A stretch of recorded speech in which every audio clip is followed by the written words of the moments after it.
Hello friends, welcome back to our channel. तो आज है हमारे मूविंग चार्जेस एंड मैग्नेटिज्म का थर्ड लेक्चर और आज के लेक्चर में हम कंटिन्यू करने वाले हैं अपना पिछले लेक्चर। हम क्या पढ़ रहे हैं? Motion of charge particle in the magnetic field. मतलब अगर चार्ज पार्टिकल मैग्नेटिक फील्ड के अंदर आ रहा है तो किस तरह से मोशन कर रहा है उसको हम स्टडी कर रहे हैं। तो उसके अंदर हमने पिछले लेक्चर में दो केस डिस्कस किए थे। पहला केस था कि जब चार्ज पार्टिकल मैग्नेटिक फील्ड के पैरेलली मूव कर रहा हो, उसकी वेलोसिटी पैरेलल हो, तब हमने देखा था कि इसके ऊपर मैग्नेटिक फोर्स 0 लग रहा था और वो चार्ज पार्टिकल स्ट्रेट लाइन में मूव कर रहा था। और सेकंड केस हमने देखा था कि जब चार्ज पार्टिकल मैग्नेटिक फील्ड के परपेंडिकुलर हो, तब हमने देखा था कि वो परपेंडिकुलर वाला जो वेलोसिटी है मीन्स फोर्स, उसके ऊपर सेंट्रीपिटल फोर्स लगता था और चार्ज पार्टिकल जो है सर्कुलर मोशन करता था। तो मैंने आपको बताया था कि हम तीसरा केस डिस्कस करेंगे जिसमें जो चार्ज पार्टिकल है वो मतलब मैग्नेटिक फील्ड के कोई पर्टिकुलर एंगल पर मूव कर रहा हूँ, तब किस तरह की उसकी कहानी होगी उसका पूरा डिटेल स्टडी आज हम करने वाले हैं। और अपने ही लेक्चर के एंडिंग में हम डिस्कस करेंगे आज लॉरेंस फोर्स। ठीक है, लॉरेंस फोर्स क्या होता है? जब इलेक्ट्रिक फील्ड और मैग्नेटिक फील्ड साथ में एक्ट कर रहे हो चार्ज पार्टिकल पर, तब किस तरह का उसका मोशन होता है, उसको हम बोलते हैं लॉरेंस फोर्स। ठीक है, दोनों फोर्स साथ में हम बोलते हैं लॉरेंस फोर्स। ठीक है, उसको हम लेक्चर के एंड में डिस्कस करेंगे, पहले हम इसको डिस्कस कर लेते हैं। तो आप लोग क्या करना, पॉइंट्स नोट करना और क्वेश्चन शायद उसको पॉज करके ट्राई कर लेना। तो इतने इन्फॉर्मेशन के साथ शुरू करते हैं अपना लेक्चर।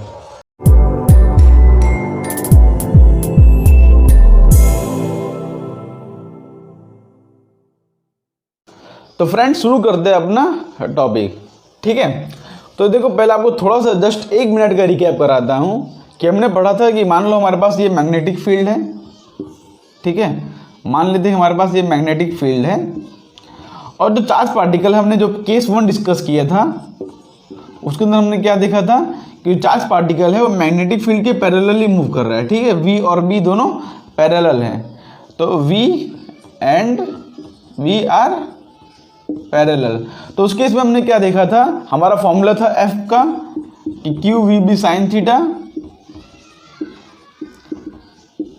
ठीक है, तो देखा था हमने कि वेलोसिटी और मैग्नेटिक फील्ड के बीच में जो एंगल है वो 0 डिग्री है, इसलिए हमारा जो फोर्स आ रहा था मैग्नेटिक फोर्स उसकी वैल्यू आ रही थी 0। ठीक है, मैग्नेटिक फोर्स की वैल्यू कितनी आ रही थी? 0 आ रही थी। इसका मतलब क्या है कि चार्ज पार्टिकल के ऊपर कोई फोर्स नहीं लग रहा है, तो चार्ज पार्टिकल जिस तरह से मूव करता था स्ट्रेट लाइन में वो उसी तरह से मूव करता था। ठीक है, ये केस किस में था? जब चार्ज पार्टिकल मैग्नेटिक फील्ड के पैरेलल था। उसके बाद हमने सेकंड केस डिस्कस किया था। सेकंड केस कौन सा था हमारा? सेकंड केस जिसमें चार्ज पार्टिकल जो है मैग्नेटिक फील्ड के परपेंडिकुलर था, मतलब कुछ इस तरह से मूव कर रहा था। मैग्नेटिक फील्ड इस तरफ है तो चार्ज पार्टिकल की वेलोसिटी इस तरफ होगी, मतलब वो मैग्नेटिक फील्ड लाइन के परपेंडिकुलर है।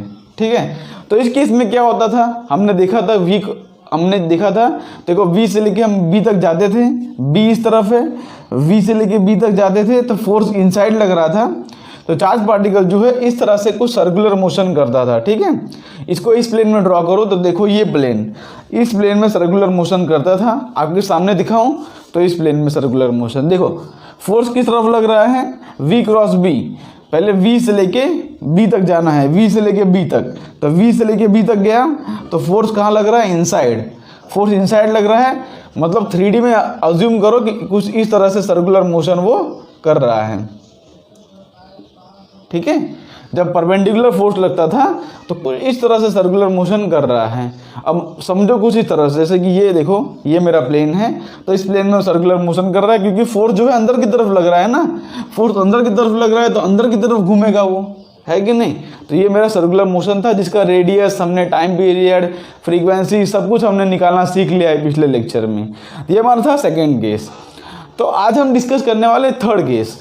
थर्ड केस क्या होता है? जब वेलोसिटी जो है मैग्नेटिक फील्ड के कोई पर्टिकुलर एंगल पर हो। देखो ठीक है, तो जैसे कि ये है मेरा मैग्नेटिक फील्ड,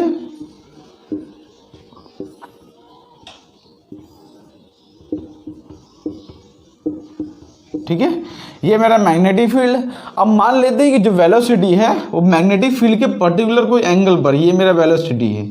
अब देखो वेलोसिटी और मैग्नेटिक फील्ड के बीच में एक पर्टिकुलर कोई एंगल थीटा है, तो अब बोलो ये केस हम किस तरह से सॉल्व करेंगे। हमने बोला था पैरेलल मूव कर रहा था तब स्ट्रेट लाइन मूव कर रहा था, परपेंडिकुलर मूव कर रहा था तब सर्कुलर मोशन कर रहा था।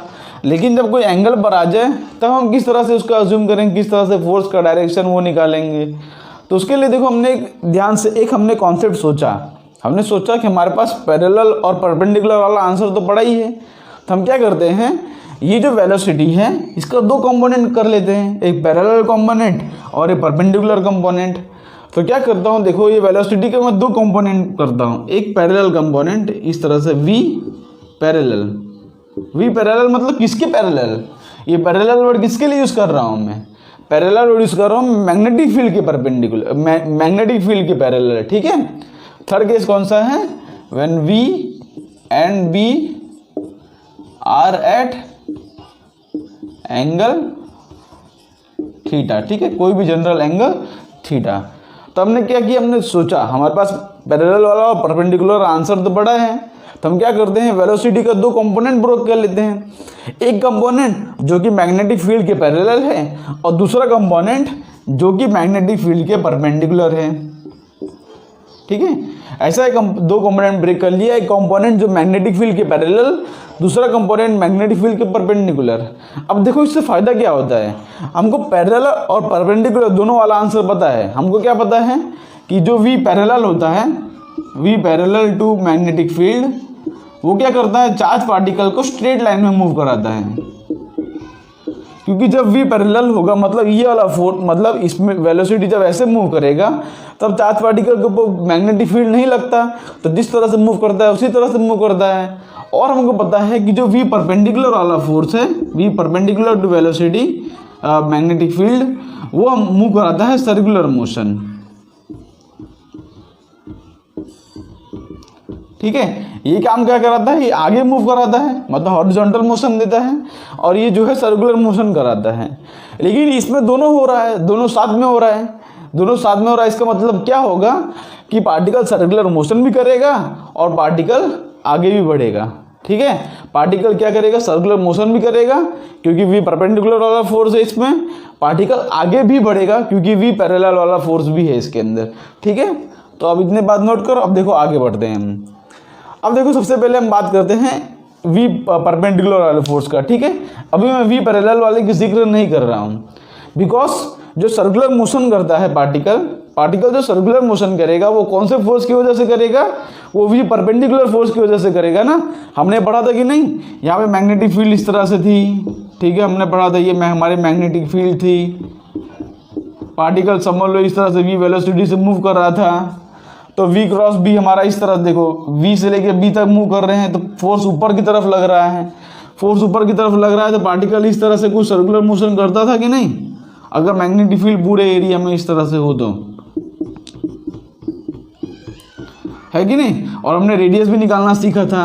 इसके अंदर हमारा देखो ध्यान से देखोगे कि मैग्नेटिक फील्ड और वेलोसिटी दोनों बीच में हमेशा जो एंगल रहे, मैग्नेटिक फील्ड और वेलोसिटी, देखो मैग्नेटिक फील्ड तो अंदर की तरफ है इस तरह से और वेलोसिटी यहाँ पर मूव कर रहा है, तो चाहे कोई भी प्लेन में यहाँ पर मूव करे, बिकॉज मैग्नेटिक फील्ड अंदर की तरफ है तो हमेशा जहाँ भी मूव करे वेलोसिटी और मैग्नेटिक फील्ड के बीच में एंगल कितना है, 90 डिग्री। ठीक है, यहाँ पैरेलल कंपोनेंट ऑफ वेलोसिटी नहीं था, उसी हिसाब से यहाँ पर जो परपेंडिकुलर कंपोनेंट है वही सर्कुलर मोशन कराएगा, पैरेलल वाले का कोई रोल नहीं है। पैरेलल वाले का क्या रोल है, पैरेलल वाला सिर्फ आगे बढ़ाएगा। ठीक, तो सबसे पहले बात करते हैं परपेंडिकुलर की। तो परपेंडिकुलर क्या करेगा, उसको इस तरह से सर्कुलर मोशन देगा। तो बिकॉज देखो हम वी से लेके बी तक, देखो ये मेरा वी है और मैं बी तक जा रहा हूँ। ठीक है, वी से लेके बी तक, देखो बी ये रहा, वी ये रहा, तो वी से लेके बी तक जा रहा हूँ तो फोर्स लग रहा है इनसाइड, है कि नहीं। जब फोर्स लग रहा है इनसाइड तो जो परपेंडिकुलर कंपोनेंट है, देखो ये परपेंडिकुलर कंपोनेंट है वी परपेंडिकुलर, और ये रहा मैग्नेटिक फील्ड, तो पार्टिकल कुछ इस तरह से सर्कुलर मोशन करेगा, है कि नहीं, पार्टिकल कुछ इस तरह से सर्कुलर मोशन करेगा। और जो मेरा वी पैरेलल वाला है, ये मेरा वी पैरेलल है, ये मैग्नेटिक फील्ड है, तो पार्टिकल जो है मूव करेगा, move along magnetic field, move along magnetic field. ठीक है, ये जो है मतलब यहाँ पर देखो पार्टिकल का सेंटर कहाँ पे होगा, बिकॉज पार्टिकल इस तरह से मूव कर रहा है, पार्टिकल का सेंटर यहाँ कहीं होगा। आप इसको 3D में इमेजिन कर सकते हो, थोड़ा इमेजिनेशन पावर इंक्रीज करोगे तो फिजिक्स में ज़्यादा समझ में आएगा। और जो पैरेलल कंपोनेंट है वो पार्टिकल को मैग्नेटिक फील्ड के अलावा मूव कर रहा है। तो ये दो मोशन को कंबाइन करते हैं तो देखो किस तरह से उसका मोशन होता है। अगर हम दोनों मोशन को कंबाइन कर दें, वी पैरेलल और वी परपेंडिकुलर दोनों मोशन को कंबाइन कर दें, तो यहाँ पर पार्टिकल जो है, सपोज ये मेरा एक्स एक्सिस है, यहाँ पर देख लो ये मेरा एक्स एक्सिस है, ये मेरा वाई एक्सिस है। फोर्स जो है इस तरफ लग रहा है ना, फोर्स किस तरफ लग रहा है, अंदर की तरफ जेड एक्सिस में लग रहा है ना, एक्स और वाई अंदर नेगेटिव जेड एक्सिस में लग रहा है फोर्स। तो पार्टिकल जो है इस तरह सर्कुलर मोशन करेगा, पार्टिकल आगे भी बढ़ेगा। तो देखो उसका हमारा जो नेट पाथ आता है, पाथ पार्टिकल का किस तरह होगा, इस तरह से।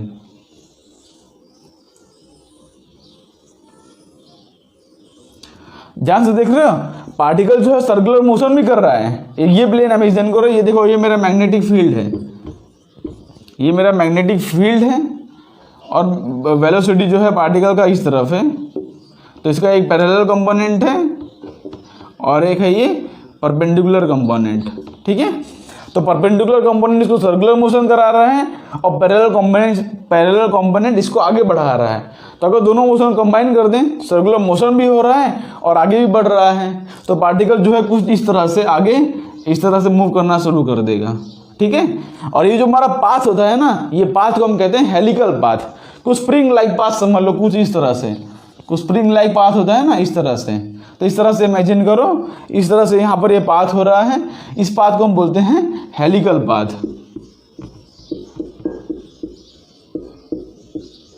हेलिकल पाथ या तो कहीं कहीं इसको हेलिक्स बोलते हैं, हेलिक्स।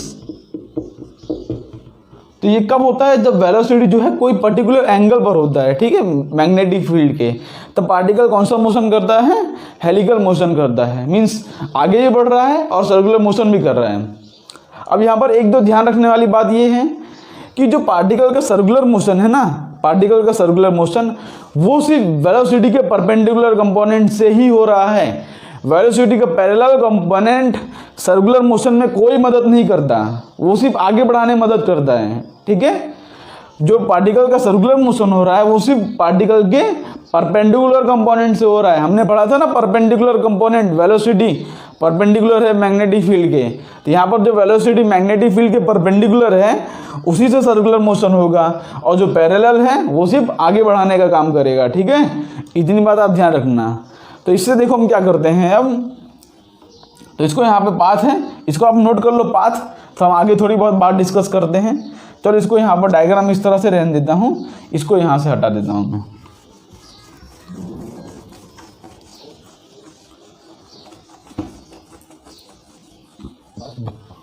अब देखो थोड़ी बहुत बात आगे डिस्कस करते हैं, ठीक है। अब देखो पार्टिकल का यहाँ पर जो रेडियस होगा ये आर रेडियस। अब ये आर रेडियस किस तरह से निकलेगा, पहली बात तो सब सर्कुलर मोशन का रेडियस जो है वो सेम ही रहेगा, ठीक है, क्योंकि यहाँ पर वेलोसिटी जो है कांस्टेंट है, उसको कोई चेंज, मतलब जो है पार्टिकल सर्कुलर मोशन कर ही रहा है, वी परपेंडिकुलर जो है कांस्टेंट है हर जगह पे। तो जो पे पार्टिकल जो है इस तरह से सर्कुलर मोशन करेगा जिसका रेडियस जो है हमेशा सेम रहेगा, ठीक है। तो रेडियस किस तरह से निकालेंगे, इस बार जो हमारा रेडियस होगा वो क्या आएगा, इस बार हमारा जो रेडियस होगा वो mv upon qB, mv upon qB आएगा क्या, mv अपॉन क्यूबी नहीं आएगा। इस बार यहाँ पर जो वेलोसिटी यूज़ करेंगे ना हम, बिकॉज ये वेलोसिटी है, इसका परपेंडिकुलर कंपोनेंट ही हमको सर्कुलर मोशन करा रहा है। तो यहाँ पर जो रेडियस होगा, यहाँ पर एक टर्म यूज़ कर लो V perpendicular. V perpendicular means जो रेडियस होगा उसमें कौन सा कंपोनेंट ऑफ वेलोसिटी यूज हो रहा है, वी परपेंडिकुलर कंपोनेंट। और समझो ये मेरा v है, तो v पैरेलल कंपोनेंट क्या होगा, v पैरेलल कंपोनेंट होगा v cos थीटा, उसी हिसाब से v परपेंडिकुलर कंपोनेंट क्या होगा, v sin थीटा, ठीक है। परपेंडिकुलर कंपोनेंट क्या आ रहा है, v sin theta, parallel component क्या आ रहा है, v cos थीटा।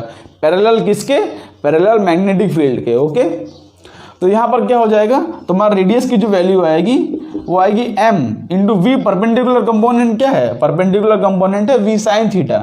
तो यहाँ पर सिर्फ इतना ही चेंज है, जब वेलोसिटी पर्टिकुलर कोई एंगल पर हो तो यहाँ पर v की जगह पर v sin थीटा रख देना है अपॉन क्यू बी, क्योंकि परपेंडिकुलर कंपोनेंट क्या था, v साइन थीटा।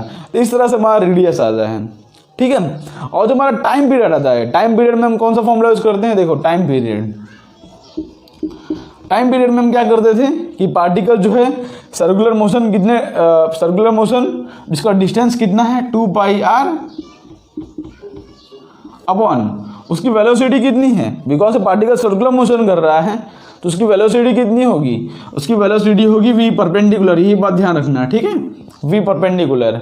तो यहाँ पर क्या करूँगा मैं, r की जगह पर ये फॉर्मूला रख दूंगा mv साइन थीटा, तो यह जाएगा 2 पाई r की जगह पर क्या रख दूंगा मैं mv sine theta upon q B into v perpendicular क्या है, v साइन थीटा है, यहाँ पर आ जाएगा v साइन थीटा। तो देखो v sine theta cancel, 2 pi m by q B, फिर से हमारा वही फॉर्मूला आ गया जो हमारा होता है p 2 pi m by q B, पहले भी यही फॉर्मूला आता था। तो इससे हमको पता चलता है कि जो टाइम पीरियड होता है वेलोसिटी से इंडिपेंडेंट है। मैंने आपको पहले ही बताया था कि टाइम पीरियड को वेलोसिटी से कोई फर्क नहीं पड़ता, चाहे परपेंडिकुलर उसको वेलोसिटी से कोई फर्क नहीं पड़ता, चाहे कितना भी तेज हो, कितना भी धीमा हो, कितना भी कंपोनेंट हो, टाइम पीरियड तो हमेशा आएगा 2 pi m by q B, ठीक है। देखो यहाँ पर ये हमेशा कैंसिल ही हो जाएगा, वेलोसिटी चाहे जो भी हो, v साइन थीटा हो चाहे 2v साइन थीटा हो 10v साइन थीटा, हमेशा वो कैंसिल हो जाएगा, ठीक। रेडियस जो है यहाँ पर mv साइन थीटा आ जाएगा। अगर आपको डायरेक्टली इस तरह समझ में नहीं आ रहा है ना, तो इसका आप छोटा सा प्रूफ भी देख सकते हो कि यहाँ पे देखो सेंट्रीपिटल हम बोलते थे ना, हम किस तरह से हमने ये फॉर्मूला डिराइव किया था रेडियस का, हम बोलते थे कि जो मैग्नेटिक फोर्स होगा वो सेंट्रीपिटल फोर्स के इक्वल होगा, है ना। इसी तरह से हम फॉर्मूला डिराइव करते थे। तो यहाँ पर जो मैग्नेटिक फोर्स होगा, मैग्नेटिक फोर्स क्या होगा, देखो पहली बात तो वो मैग्नेटिक फोर्स जो होगा वो क्यू वी साइन थीटा होगा, है ना, थीटा एंगल पर है पर्टिकुलर। और सेंट्रीपिटल फोर्स क्या होगा, सेंट्रीपिटल जो फोर्स होगा उसमें हम जो फॉर्मूला यूज करेंगे, अंदर की तरफ वेलोसिटी कौन सी, वी परपेंडिकुलर है ना, ये सर्कुलर मोशन अगर है तो उसकी जो परपेंडिकुलर जो वेलोसिटी है वो वी परपेंडिकुलर वाली वेलोसिटी है ना।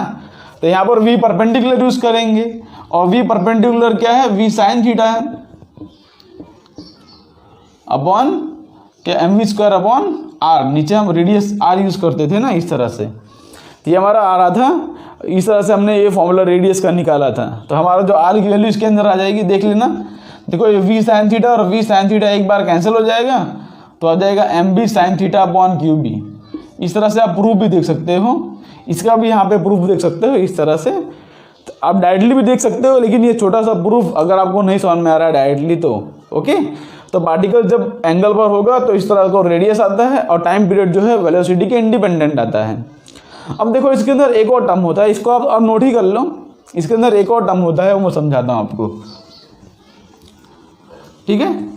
तो कभी भी मतलब अगर एंगल पर हो तो जो रेडियस का फॉर्मूला हो जाएगा m v sine theta by q B, और टाइम पीरियड में तो कोई फर्क नहीं पड़ेगा, बिकॉज टाइम पीरियड जो है वेलोसिटी से डिपेंड नहीं करता है। यहाँ पर एंगल पर है, वेलोसिटी तो चेंज हो रही है परपेंडिकुलर और पैरेलल कंपोनेंट, लेकिन टाइम पीरियड के वेलोसिटी से कोई फर्क नहीं पड़ता। अब देखो एक और टर्म यूज होता है जिसको हम बोलते हैं पिच। एक और टर्म यूज होता है जिसको हम बोलते हैं पिच। पिच जो टर्म है आपने शायद चैप्टर नंबर 1 में पढ़ा होगा क्लास 11 के, जब हम स्क्रू गेज वाला टर्म यूज करते थे तो हम पिच वाला टर्म यूज करते थे। तो यहाँ पर पिच मतलब क्या होता है, पिच मतलब देखो यहाँ पर एक सेंटेंस लिखता हूँ मैं, और distance travel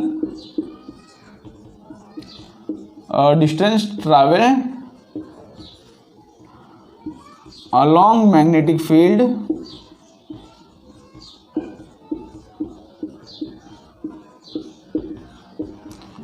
in one time period, ठीक है। पिच क्या होता है, पिच होता है डिस्टेंस ट्रैवल, पिच होता है distance travel along the magnetic field in one time period.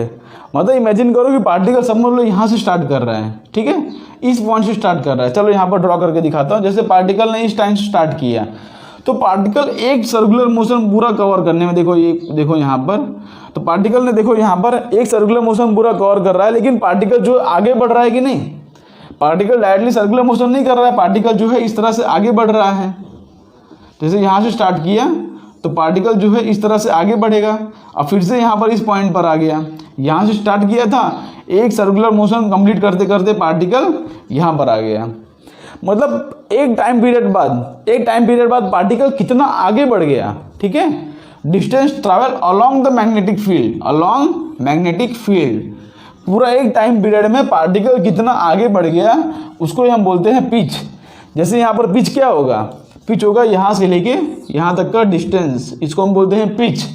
जैसे सपोज इसका ये सेंटर है, इसका ये सेंटर है, पार्टिकल ने एक टाइम पीरियड में कितना डिस्टेंस मूव कर लिया उसको हम बोलते हैं pitch.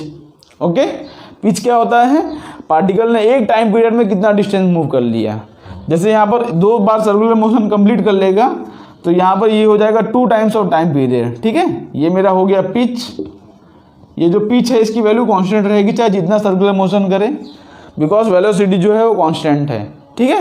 We parallel component constant है, यहाँ पर कोई एक्सेलरेशन नहीं हो रहा है, तो जो पिच रहेगा ये कांस्टेंट रहेगा यहाँ पर, ठीक है।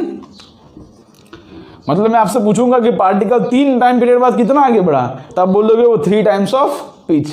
बोलूँगा 10 टाइम पीरियड बाद कितना आगे बढ़ा, तब बोलोगे 10 टाइम्स ऑफ पिच। अब पिच का फॉर्मूला किस तरह से होता है, देखो पिच क्या होता है, डिस्टेंस। पहली बात तो पिच होता है डिस्टेंस, तो डिस्टेंस इक्वल टू क्या होता है, speed equal to distance upon time होता है। तो डिस्टेंस क्या होगा, स्पीड इंटू टाइम, है ना। ये डिस्टेंस है ना, पिच क्या है, डिस्टेंस है अलोंग मैग्नेटिक फील्ड, ठीक है, इन 1 टाइम पीरियड। तो फॉर्मूला डायरेक्टली यूज करेंगे speed into time, because velocity जो है कांस्टेंट है, ठीक है। तो हम फॉर्मूला डायरेक्टली यूज करते हैं। तो स्पीड क्या है पार्टिकल की। अब देखो पिच क्या है, हॉरिजॉन्टल, मतलब इस मैग्नेटिक फील्ड के अलोंग जो डिस्टेंस है उसमें हम पिच यूज कर रहे हैं।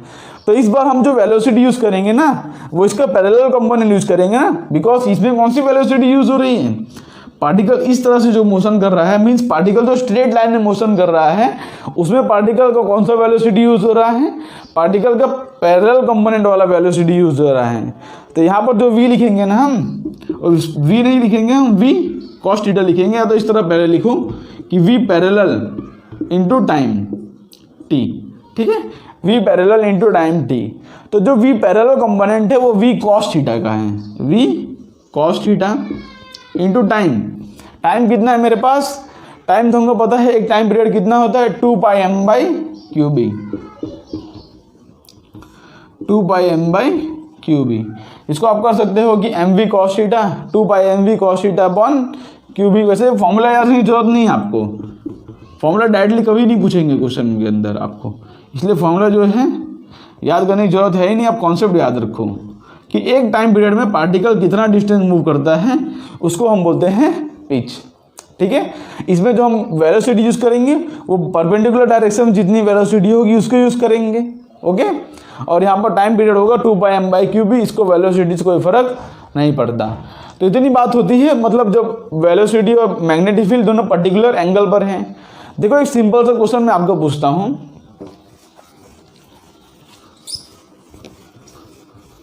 एक सिंपल सा क्वेश्चन जो कि प्रीवियस ईयर से इंस्पायर्ड है, वो क्वेश्चन मैं आपको पूछता हूं।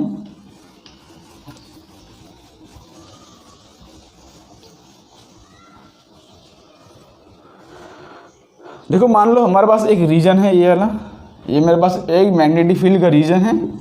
मैग्नेटिक फील्ड यहां पर इस तरह से है, ठीक है। मैंने इस तरह से मैग्नेटिक फील्ड ड्रॉ किया है यहां पर। अब मान लेते हैं कि पार्टिकल जो है v वेलोसिटी से अंदर एंटर कर रहा है, पार्टिकल जो है v वेलोसिटी से अंदर एंटर कर रहा है at a angle of theta with the magnetic field, ठीक है। तो यहाँ पे मैं बोलता हूँ कि जो मैग्नेटिक फील्ड है इसका पूरा लेंथ जो है l है। यहाँ पर जो मैग्नेटिक फील्ड है इसका जो पूरा लेंथ है वो l है। तो मैं बोलता हूँ कि यहाँ पे पार्टिकल ने जो है, यहाँ पर लिखो क्वेश्चन लिखो, पार्टिकल,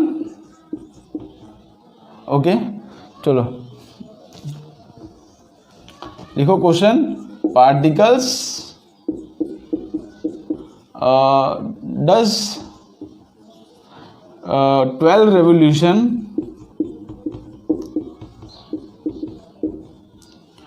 बिफोर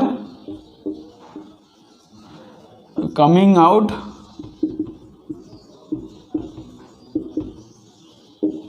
ऑफ फील्ड। ठीक है, particle does 12 revolution before coming out of the field. Okay, ठीक है, find the length of the magnetic field region, जो कि L से दिया गया है। ठीक है, ये L लेंथ हमको फाइंड करना है। पार्टिकल बोल रहे हैं कि यहाँ पर 12 रेवोल्यूशन कंप्लीट करता है। ठीक है, पार्टिकल ने जो है यहाँ पर 12 रेवोल्यूशन कंप्लीट किया, हमको लेंथ L फाइंड करना। सिंपल सा क्वेश्चन है, कोई दिक्कत वाली बात नहीं है। यहाँ पर ऑप्शन देता हूँ आपको। पहला ऑप्शन क्या हो जाएगा? पहला ऑप्शन हो जाएगा L equal to 10 times of P। P क्या है? पिच है। ठीक है, L equal to 10 times of P। यहाँ पर P वर्ड डिफाइन कर देता हूँ। P जो है वो पिच है। ओके, P क्या है? Pitch. Second option L equal to 6 times of P। C option L equal to 12 times of P। D option कि L इक्वल टू P/12। ठीक है, इस तरह से बताओ। अब यहाँ पर डिफरेंट ऑप्शन आपको दिए गए हैं। तो देखो, पार्टिकल जो है v वेलोसिटी से मैग्नेटिक फील्ड के अंदर एंटर कर रहा है। क्या बोल रहे हैं क्वेश्चन के अंदर कि पार्टिकल 12 रेवोल्यूशन कंप्लीट करता है before coming out of the field. ठीक है, यहाँ पर इस तरह से हम क्या करेंगे, वेलोसिटी का दो कंपोनेंट ब्रेक करेंगे। ये हो जाएगा v cos थीटा और ये हो जाएगा हमारा v sin थीटा। ठीक है, v cos थीटा होगा v sin थीटा। तो पार्टिकल जो है जैसे मैग्नेटिक फील्ड के अंदर एंटर करेगा तो हम v क्रॉस b लगाएंगे, तो पार्टिकल इस तरह से हेलिकल मोशन करना शुरू कर देगा, है कि नहीं? पार्टिकल क्या कर देगा? इस तरह से हेलिकल मोशन करना शुरू कर देगा। तो बोल रहे हैं कि पार्टिकल ने 12 रेवोल्यूशन किया, मतलब पार्टिकल ने इस तरह से 12 बार गोल गोल गोल गोल घूमा। तो यहाँ पर ये जो लेंथ हो जाएगा, सपोज ये मेरा P है, मान लेते हैं कि एक रोटेशन के बीच में जो लेंथ है वो P है। तो पार्टिकल ने 12 बार इस तरह से गोल गोल गोल गोल घूमा, तो टोटल जो पिच हो जाएगा वो कितने टाइम्स हो जाएगा? टोटल जो लेंथ हो जाएगा मैग्नेटिक फील्ड के अंदर, तो क्या करेगा? 12 बार ऐसे गोल गोल घूमेगा, बाहर में पार्टिकल बाहर निकल जाएगा। तो यहाँ पे पार्टिकल ने सर्कुलर मोशन किया और दो, देखो पिच क्या होता है कि एक टाइम पीरियड में कितना मतलब डिस्टेंस कवर किया, इस हिसाब से पार्टिकल 12 बार घूमेगा तो 12 बार टाइम पीरियड आएगा। तो यहाँ पर जो लेंथ हो जाएगा, टोटल लेंथ L, ये क्या हो जाएगा? 12 टाइम्स ऑफ P। ऐसे पार्टिकल 12 बार करेगा तो हमारा 12 बार इससे 12 बार पिच आएगा इस तरह से, है ना? तो जो लेंथ हो जाएगा टोटल मेरा L, वो हो जाएगा 12 टाइम्स ऑफ P। तो हमारा जो करेक्ट ऑप्शन है वो सी ऑप्शन है, L equal to 12 times of P। यहाँ पर टोटल लेंथ पार्टिकल ने कितना कवर किया? 12 टाइम्स ऑफ P, क्योंकि वेलोसिटी जो है कांस्टेंट है, यहाँ पर और कोई एक्सेलरेशन नहीं है। ठीक है, तो पार्टिकल का हमेशा जो पिच रहेगा वो कांस्टेंट रहेगा, ऐसा नहीं कि बढ़ रहा है। क्या रहेगा? कांस्टेंट। ये सिंपल सा क्वेश्चन था। ओके, इसके यहाँ से रफ करके एक और सिंपल सा क्वेश्चन लेता हूँ मैं।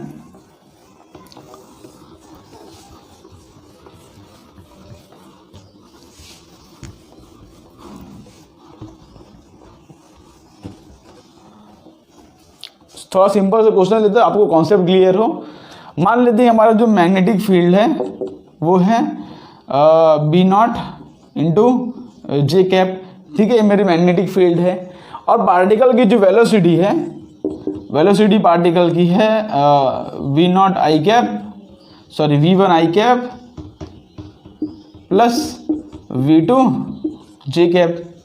ठीक है, अब यहाँ आपको दो ऑप्शन बताने हैं। ठीक है, सबसे पहला ऑप्शन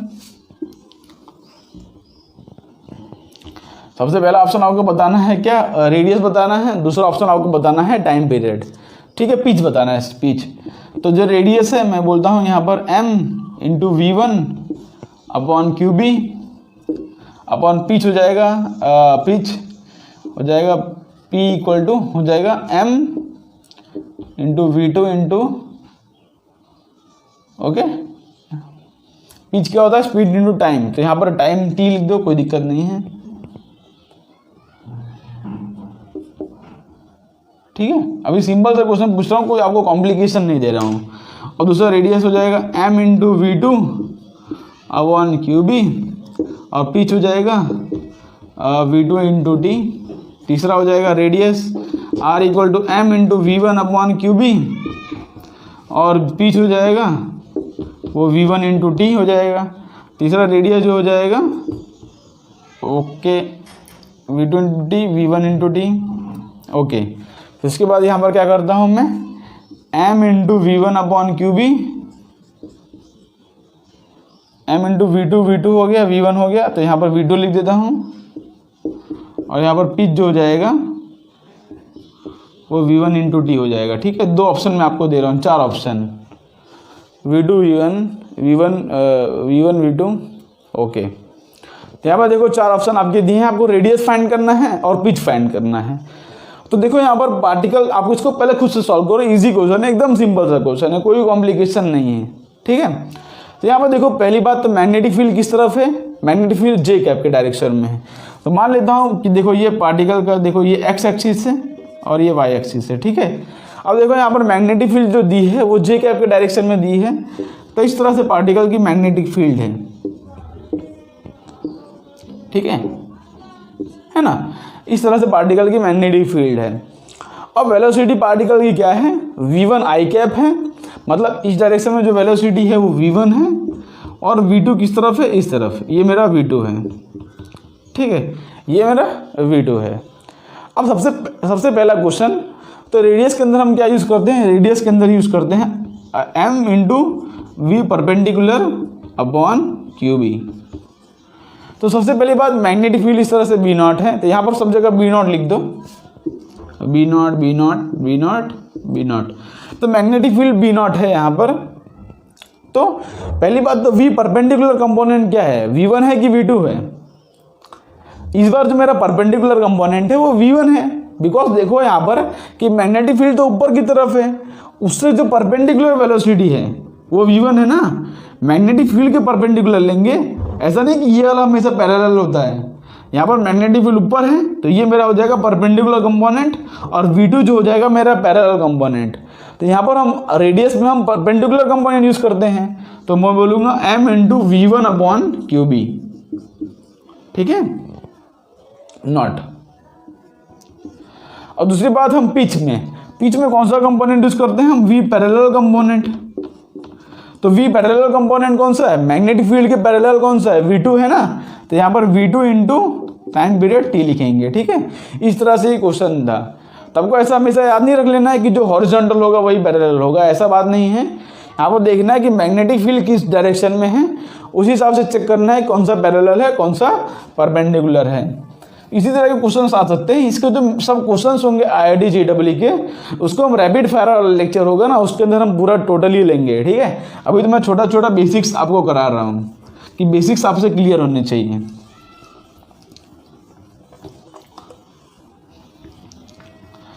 अब देखो यहाँ पर एक सिंपल सा क्वेश्चन लेता हूँ कि जैसे कि पार्टिकल की जो वेलोसिटी है वो इस तरफ है, ये मेरा पार्टिकल का वेलोसिटी है।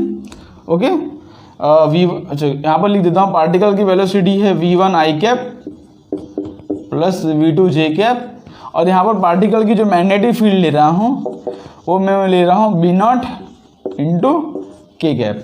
ठीक है, अब देखो पार्टिकल यहाँ पर क्या पूछ रहा हूँ मैं क्वेश्चन के अंदर। सबसे पहला क्वेश्चन कि find the path of the particle का पाथ किस तरह से होगा वो फाइंड करो। चलो ऑप्शन देता हूँ आपको, सर्कुलर होगा, या बी ऑप्शन हेलिकल होगा, सी ऑप्शन पैराबोलिक होगा, और डी ऑप्शन स्ट्रेट लाइन होगा। ठीक है, इस तरह के चार ऑप्शन दे रहा हूँ आपको कि वेलोसिटी इस तरफ है, मैग्नेटिक फील्ड दी है, हमको पार्टिकल का पाथ फाइंड करना है। ठीक है, तो यहाँ पर देखो मैग्नेटिक फील्ड किस तरफ है, पहले मैग्नेटिक फील्ड है के कैप डायरेक्शन में। तो मान लेता हूँ कि ये मेरा एक्स एक्सिस है, ये मेरा वाई एक्सिस है, और जो बाहर की तरफ आ रहा है वो मेरा के कैप है। तो मैं यहाँ पर मैग्नेटिक फील्ड का डायरेक्शन इस तरफ है, के कैप के डायरेक्शन में, ये मेरा मैग्नेटिक फील्ड है। और पार्टिकल की वेलोसिटी किस तरफ है, आई और जे में, मतलब पार्टिकल इस तरफ, ये v1 आई कैप और ये रहा मेरा v2 जे कैप। ठीक है, ये आई कैप है, ये जे है, और ये के कैप है, ये जो है इन दोनों के परपेंडिकुलर है, ठीक है। मीन्स ये देखो, अगर ये आई कैप है, ये जे कैप है, तो उसके के कैप उसके परपेंडिकुलर होगा। अब क्वेश्चन में पूछा है कि find the path of the particle. तो यहाँ पर देखोगे कि देखो यहाँ पर v1 वेलोसिटी है, यहाँ पर v2 वेलोसिटी है। उन दोनों का देखो, पहली बात तो ये कि दोनों वेलोसिटी पार्टिकल के मतलब परपेंडिकुलर हैं, है ना। दोनों वेलोसिटी पार्टिकल के परपेंडिकुलर है, मतलब यहाँ पर जो v पैरेलल कंपोनेंट है, पहली बात तो v पैरेलल कंपोनेंट यहाँ पर एब्सेंट है, v पैरेलल यहाँ पर है ही नहीं, क्योंकि v1 भी परपेंडिकुलर है पार्टिकल के। देखो मैग्नेटिक फील्ड किस तरफ है, के कैप डायरेक्शन में, तो आई और जे दोनों उसके परपेंडिकुलर होते हैं। तो v1 भी परपेंडिकुलर है और v2 भी परपेंडिकुलर है। मतलब क्या है कि पार्टिकल का v पैरेलल कंपोनेंट है ही नहीं। इसका मतलब क्या है कि पार्टिकल जो है आगे नहीं बढ़ेगा। सबसे पहली बात तो पार्टिकल आगे नहीं बढ़ेगा, क्योंकि v पैरेलल होता है ना पार्टिकल को आगे बढ़ाने वाला, तो पार्टिकल जो है आगे नहीं बढ़ेगा। मतलब जो हेलिकल मोशन है यहाँ पर वो चला जाता है, क्योंकि पार्टिकल आगे जाएगा ही नहीं। ओके, ठीक है। और स्ट्रेट लाइन मोशन है वो भी चला जाएगा, क्योंकि पार्टिकल जो है आगे नहीं मूव करेगा, ठीक है। इन दोनों बचे हैं। अब देखो, तो यहाँ पर देखो किस तरह से सॉल्व करेंगे हम। अब v1 वेलोसिटी इस तरफ है, v2 वेलोसिटी इस तरफ है। अगर इन दोनों का मैं रिजल्टेंट भी लेता हूँ, यहाँ पर रिजल्टेंट वेक्टर लूँगा √v1² प्लस √v2²। तो यहाँ पर ये भी जो वेक्टर होगा ये भी xy प्लेन में ही होगा ना। ये जो वेक्टर होगा ये भी xy प्लेन के अंदर ही तो आएगा। तो जो रिजल्टेंट वेक्टर है, इन दोनों की वेलोसिटी का जो रिजल्टेंट है, समझ लो यहाँ पर जो वेलोसिटी है उसको दो कंपोनेंट इस तरफ है, तो इन दोनों का जो वेलोसिटी, जो रिजल्टेंट वेलोसिटी है वो भी तो v परपेंडिकुलर मैग्नेटिक फील्ड के परपेंडिकुलर है। बिकॉज समझ लो ये बोर्ड मेरा XY प्लेन है, मान लेता हूँ कि ये मेरा मैग्नेटिक फील्ड है, ठीक है। बोर्ड मेरा समझ लो XY प्लेन है और ये मेरी मैग्नेटिक फील्ड है। तो यहाँ पर v1 और v2 का जो रिजल्टेंट आएगा वो भी बोर्ड के अलॉन्ग आएगा, तो वो भी तो मैग्नेटिक फील्ड के परपेंडिकुलर है। तो यहाँ पर ये जो कंपोनेंट वेलोसिटी का, ये इसको क्या कराएगा, सर्कुलर मोशन। क्या कराएगा इसको, सर्कुलर मोशन। तो अगर मैं यहाँ पर रेडियस पूछता कि रेडियस कितना होगा, तो यहाँ पर आप लिखते हैं रेडियस होगा m इंटू यहाँ पर ये जो वेलोसिटी है ना, ये होगा v1² plus v2² upon qb। Because ये वेलोसिटी रिस्पॉन्सिबल है ना उसका सर्कुलर मोशन कराने के लिए। तो यहाँ पर अगर रेडियस पूछते तो ये हमारा आंसर लिखते हैं, क्योंकि दो वेलोसिटी है तो उन दोनों का रिजल्टेंट लेके तो करोगे आप, ठीक है। बिकॉज दोनों वेलोसिटीज के परपेंडिकुलर हैं। अगर मैग्नेटिक फील्ड किसी एक के डायरेक्शन में होता तो हम ये काम नहीं करते। ओके, तो यहाँ पर होप करता हूँ आपको ये क्वेश्चन समझ में पड़ा होगा। तो इतना कॉन्सेप्ट होता है हमारे कॉन्सेप्ट में, जब मैग्नेटिक फील्ड जो है, सॉरी वेलोसिटी जो है मैग्नेटिक फील्ड के पर्टिकुलर एंगल पर है। तो अब हम देखते हैं लॉरेंस फोर्स। लॉरेंस फोर्स क्या होता है, मतलब इलेक्ट्रिक फील्ड भी आ जाए कहानी में, तब कहानी में क्या ट्विस्ट आता है उसको हम देखते हैं। इसका कॉन्सेप्ट तो यहीं तक है, ठीक है। तो होप इसको रफ करके अब करते हैं अपना हम लॉरेंस फोर्स। तो अब हम करते हैं अपना नेक्स्ट टॉपिक, जो कि है लॉरेंस फोर्स।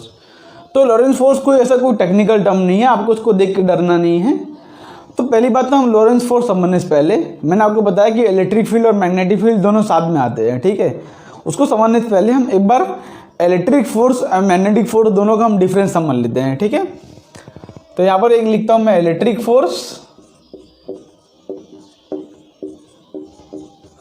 और यहाँ पर लिखता हूँ मैग्नेटिक फोर्स। दो तीन डिफरेंस हैं, उसको समझ लेंगे तो आपको ये कॉन्सेप्ट समझने में बहुत इजी पड़ेगा। फील्ड का डिफरेंस नहीं दिखा रहा हूँ, फोर्स का डिफरेंस दिखा रहा हूँ। तो इस पहली बात तो इसका मैग्नीट्यूड जो होता है, इलेक्ट्रिक फोर्स का जो मैग्नीट्यूड होता है वो होता है Q इंटू ई वेक्टर, ठीक है। इसका मैग्नीट्यूड है। और मैग्नेटिक फोर्स का जो यूनिट मैग्नीट्यूड होता है वो होता है QVB साइन थीटा, ठीक है। इलेक्ट्रिक फोर्स जो होता है यहाँ पर लिख लो, इट इज ऑलवेज पैरेलल और anti parallel to electric field. यहाँ पर इलेक्ट्रिक फील्ड की हमेशा जो फोर्स होता है वो या तो पैरेलल रहेगा या तो एंटी पैरेलल। हम देखा था कि यहाँ पर इस तरह से अगर इलेक्ट्रिक फील्ड लग रहा है तो यहाँ पर अगर +Q चार्ज होगा तो ये फोर्स के अलॉन्ग मूव करेगा, ये मेरा फोर्स होगा इलेक्ट्रिक फील्ड। अगर मेरा माइनस क्यू होगा तो इसका फोर्स लगेगा इस तरफ, लेकिन या तो वो पैरेलल होता था या तो वो एंटी पैरेलल होता था। ठीक है, तो ये हमारा पहला डिफरेंस है। ओके, और यहाँ पर मैग्नेटिक फोर्स क्या होगा? Magnetic force it is always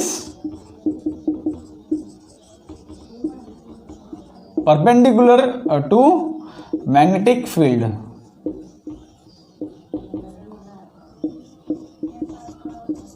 हमने देखा था चाहे मतलब मैग्नेटिक फील्ड चाहे देखो जैसे मैग्नेटिक फील्ड अंदर की डायरेक्शन में हो तो वेलोसिटी चाहे पैरेलल मूव कर रहा है, चाहे परपेंडिकुलर मूव कर रहा है, चाहे कोई एंगल पर मूव कर रहा है, चाहे वेलोसिटी जिस तरह भी हो, लेकिन जो हमारा फोर्स का डायरेक्शन आता था, देखो यहाँ पर जैसे v क्रॉस b करूँगा, मैं v क्रॉस b करूँगा तो जो भी फोर्स आएगा हमेशा मैग्नेटिक फील्ड के परपेंडिकुलर आएगा, हमेशा, चाहे कोई भी केस हो, जो फोर्स आता है हमेशा क्या आता है? मैग्नेटिक फील्ड के परपेंडिकुलर। चाहे आप किसी भी केस को एनालाइज कर दो, हमारा आंसर वही आएगा, बिकॉज v क्रॉस b का जो आंसर आता है वो हमेशा v और b के दोनों, देखो यहाँ पर जो v और b दोनों के परपेंडिकुलर होता है, तो यहाँ पर जो f का आंसर आता है वो v के भी परपेंडिकुलर होगा और b के भी परपेंडिकुलर होगा। ठीक है, इसलिए हमारा जो फोर्स आता है हमेशा v और b दोनों के परपेंडिकुलर होता है। ये हमारा पहला डिफरेंस है। ओके, फिर सेकंड डिफरेंस की बात करते हैं, इसको यहाँ से थोड़ा हटाता हूँ। सेकंड डिफरेंस की बात करते हैं यहाँ पर कि this force is velocity independent.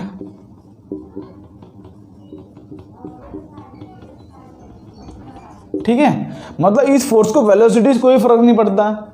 ठीक है, ये फोर्स क्या है? Velocity independent. पार्टिकल कितनी स्पीड से मूव कर रहा है, ठीक है, या पार्टिकल मूव ही नहीं कर रहा है, उसको कोई फर्क नहीं पड़ता। ठीक है, it acts when particle it always acts. ठीक है, it acts either particle is in rest और in motion. Particle is in rest और मोशन, चाहे पार्टिकल रेस्ट में हो चाहे पार्टिकल मोशन में हो, इलेक्ट्रिक फील्ड तो हमेशा लगेगा। ठीक है, ये इसका कॉन्सेप्ट है। सेकंड, इसका कॉन्सेप्ट क्या है कि it is velocity dependent. Velocity dependent. ठीक है, मतलब ये जो है वेलोसिटी पर डिपेंड करता है, वेलोसिटी कितने हैं, कितनी मैग्नीट्यूड की है।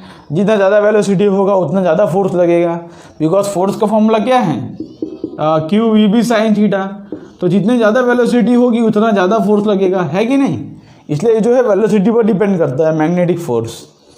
थर्ड डिफरेंस जो कि इम्पॉर्टेंट है, बहुत ही इम्पॉर्टेंट है, कि it accelerates the charge particle. It accelerates the charge particle, most important difference. इसको ध्यान से नोट कर लो, 3 स्टार पॉइंट नोट कर लो कि ये जो फोर्स है ये चार्ज पार्टिकल को एक्सेलरेट कर रहा है, बिकॉज यहाँ पर जो फोर्स लग रहा है F equal to q v, तो यहाँ पर एक्सेलरेशन निकालना चाहूँ मैं तो एम ए हो जाएगा इंटू क्यू ई हो जाएगा। देखो ध्यान से देखोगे तो यहाँ पर जो फोर्स लग रहा है वो क्या लग रहा है? F equal to Q into E. तो यहाँ पर अगर मैं एक्सेलरेशन निकालना चाहूँ तो M A equal to Q E लिखूँगा, तो एक्सेलरेशन की जो वैल्यू आ जाएगी वो क्यू ई बाई एम आ जाएगी। ठीक है, और ये एक्सेलरेशन क्यों वहाँ पर आ रहा है? बिकॉज चार्ज पार्टिकल जो है उसके अलाउंग मूव कर रहा है। ठीक है, उसके अलाउंग मूव कर रहा है तो वह कुछ ना कुछ वर्क भी होगा और एक्सेलरेशन भी आएगा। तो यहाँ पर ये जो इलेक्ट्रिक फोर्स है ना, ये चार्ज पार्टिकल को एक्सेलरेट करता है, इसका एक्सेलरेशन इस तरह से आता है। ओके, इसका डिफरेंस है, बहुत ही इंपॉर्टेंट डिफरेंस है, याद रखना। इसी कॉन्सेप्ट को अभी हम यूज करने वाले हैं। और जो मैग्नेटिक फोर्स होता है ना, magnetic force it only deflects, means यहां पर लिख दो चेंज द डायरेक्शन।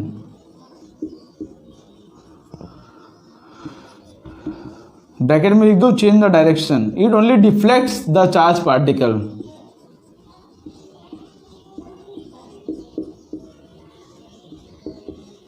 ठीक है, ये जो है वेलोसिटी को चार्ज पार्टिकल चेंज नहीं करता है, ये सिर्फ क्या करता है? उसका डायरेक्शन चेंज करता है, उसको सिर्फ डिफ्लेक्ट करता है। हमने देखा ये क्यों डिफ्लेक्ट करता है, बिकॉज यहाँ पर इसका जो फोर्स आता है ना एफ एम का जो फोर्स आता है वो हमेशा जो है मैग्नेटिक फील्ड के वेलोसिटी के परपेंडिकुलर होता है। हमने देखा था कोई भी फोर्स अगर मैग्नेटिक फील्ड के परपेंडिकुलर हो, जैसे ये फोर्स है और ये वेलोसिटी है, दोनों एक दूसरे के परपेंडिकुलर हो, तो वर्क डन जो आता था, बिकॉज यहाँ पर डिस्प्लेसमेंट इस तरह से आता था, तो वर्क डन की वैल्यू 0 आती थी। और पार्टिकल की जो काइनेटिक एनर्जी रहती थी वो कांस्टेंट रहती थी। पार्टिकल का जो वेलोसिटी रहता था वो पार्टिकल की स्पीड रहती थी वो क्या रहती थी, कांस्टेंट। डायरेक्शन तो चेंज हो रहा है पर स्पीड की मैग्नीट्यूड वो कभी चेंज नहीं होगा, ठीक है। पार्टिकल की डायरेक्शन मीन्स वेलोसिटी पार्टिकल की चेंज हो सकती है। अगर पार्टिकल सर्कुलर मोशन कर रहा है तो पार्टिकल की हर पॉइंट पर वेलोसिटी चेंज हो रही है, मीन्स डायरेक्शन चेंज हो रहा है। लेकिन पार्टिकल की घूमने की गति, घूमने का स्पीड कभी भी चेंज नहीं होगा मैग्नेटिक फील्ड के अंदर। ये चेंज कर सकता है बिकॉज ये पार्टिकल को एक्सेलरेट करता है, ठीक है, इतना ध्यान रखना। ये 2-3 डिफरेंस होते हैं हमको लॉरेंस फोर्स पढ़ने से पहले, इसको आप नोट कर लो। अब हम सीखते हैं अपना लॉरेंस फोर्स का कॉन्सेप्ट। ओके, इजी कॉन्सेप्ट है, बहुत इजी है, कोई इसमें ज़्यादा कंफ्यूज होने की जरूरत नहीं है। अभी 10 मिनट के अंदर ये कॉन्सेप्ट खत्म हो जाएगा।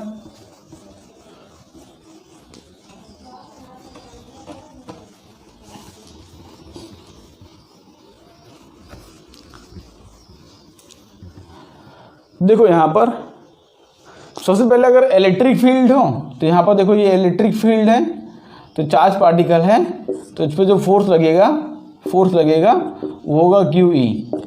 और यहाँ पर जो मैग्नेटिक फील्ड होगा, अगर ये मैग्नेटिक फील्ड है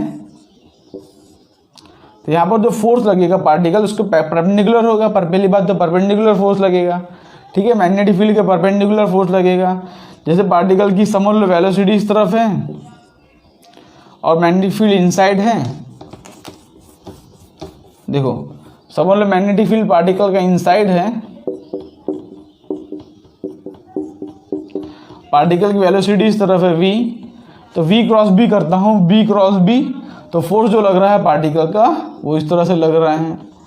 तो अगर हम दोनों फोर्स को कंबाइन कर दें, अगर हम दोनों फोर्स मीन्स इलेक्ट्रिक फील्ड और मैग्नेटिक फील्ड दोनों प्रेजेंट हो किसी जगह पर, तो यहाँ पर इन दोनों को कॉम्बिनेशन से हमारा आंसर आएगा, तो उसी को हम बोलते हैं लॉरेंस फोर्स। लॉरेंस फोर्स क्या होता है, सिंबल लॉरेंस फोर्स क्या होता है, लॉरेंस फोर्स होता है इलेक्ट्रिक फील्ड और मैग्नेटिक फील्ड का नेट सम, ठीक है, vector sum of electric field and magnetic field is known as Lorentz force. तो यहाँ पर ये इलेक्ट्रिक फील्ड और मैग्नेटिक फील्ड दोनों प्रेजेंट हो तो उन दोनों के वेक्टर सम का जो फोर्स आता है उसको हम बोलते हैं लॉरेंस फोर्स। तो इसका मैग्नीट्यूड क्या होगा, इसका होगा Q इंटू E और इसका होगा Q into V cross B। Okay, तो यहाँ पर Q इंटू E लिखूंगा प्लस Q इंटू V भी साइन थीटा लिख सकता हूँ मैं। तो ये होता है इसका मैग्नीट्यूड। कभी भी आपको लॉरेंस फोर्स का मैग्नीट्यूड पूछे तो इलेक्ट्रिक फील्ड और मैग्नेटिक फील्ड दोनों को वेक्टोरियली ऐड कर दो, आपका आंसर डायरेक्टली आ जाएगा लॉरेंस फोर्स का। ये सिंपल सा कॉन्सेप्ट होता है। अब देखो यहाँ पर मतलब लॉरेंस फोर्स के अंदर इलेक्ट्रिक फील्ड और मैग्नेटिक फील्ड दोनों प्रेजेंट होंगी। तो यहाँ पर इसमें भी डिफरेंट केसेस होते हैं कि इलेक्ट्रिक फील्ड और मैग्नेटिक फील्ड दोनों पैरेलल हैं, परपेंडिकुलर हैं। तब कहानी क्या होती है, सबसे पहले हम बात करते हैं कि इलेक्ट्रिक फील्ड और मैग्नेटिक फील्ड दोनों पैरेलल हों। इसमें डिफरेंट केसेस होते हैं, ठीक है। सबसे पहला केस नंबर 1, व्हेन, देखिए यहाँ पर कैमरा ऑन है कि नहीं, ओके। तो when electric field and magnetic field are parallel,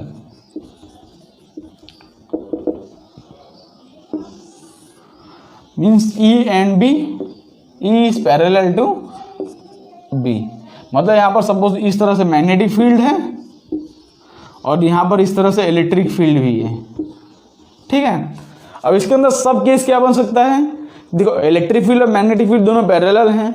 अब इसके अंदर सब केस क्या बन सकता है, a sub case man V is parallel to, because magnetic field दोनों पैरेलल हैं, तो सब पहला केस क्या बनेगा इस तरह से कि electric field is parallel to V और इन दोनों के परपेंडिकुलर जो है वेलोसिटी है, ठीक है, सॉरी पैरेलल, पैरेलल जो है वेलोसिटी है, मतलब तीनों एक दूसरे के पैरेलल हैं। तो यहाँ पर इस तरह से वेलोसिटी है, ये भी इसके पैरेलल है, ठीक है। तो पहली बात ये वेलोसिटी इसके पैरेलल है, तो मैग्नेटिक फोर्स तो लगेगा नहीं। यहाँ पर मैग्नेटिक फोर्स की वैल्यू जो आ जाएगी वो आ जाएगी 0। मैग्नेटिक फोर्स की वैल्यू 0 क्यों आएगी? Because q v B sine theta, magnetic field और वेलोसिटी दोनों बीच में एंगल कितना है 0, इसलिए हमारा जो मैग्नेटिक फोर्स आ जाएगा वो 0 आ जाएगा, क्यू ई बी साइन 0,